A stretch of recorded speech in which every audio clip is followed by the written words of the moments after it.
بيني وبيني كلام كتير عن المثالية، عن جري دايما ورا صورة ليا مش حقيقية خالص، عن حبي ورغبتي في اني اكون شخصية معدلة من نفسي. عايزة اكون دايما بعمل الصح، بختار الصح، متفوقة، منتجة، شكلي احلى حاجة، دايما قوية، دايما متماسكة، دايما متخطية.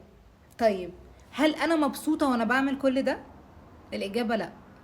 وده السؤال اللي خلاني اقف مع نفسي واقفة واقتنع فعلا ان القوة مش في المثالية.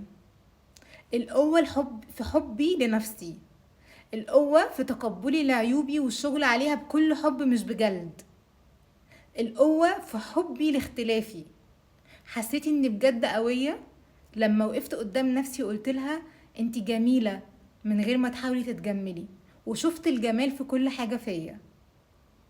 انتي قوية بتقبلك لكل حاجة فيكي، انتي ملهمة باختلافك، انتي مشرقة حتى وانتي تعبانة، انتي مؤثرة بأي شكل، لأن أصلا تأثيرك في اختلافك.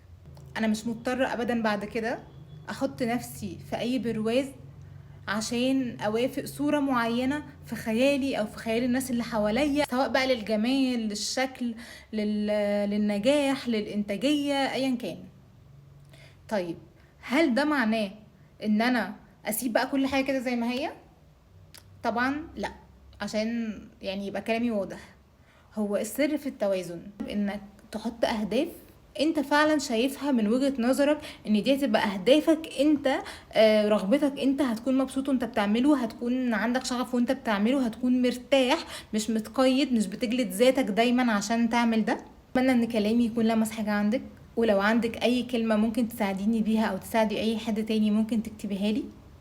وافتكري دايما انك قوية لما تبطلي تخافي، انتي قوية لما تقفي بجد جنب نفسك، لانك انتي اللي بقيالك، انتي اهم حد عندك.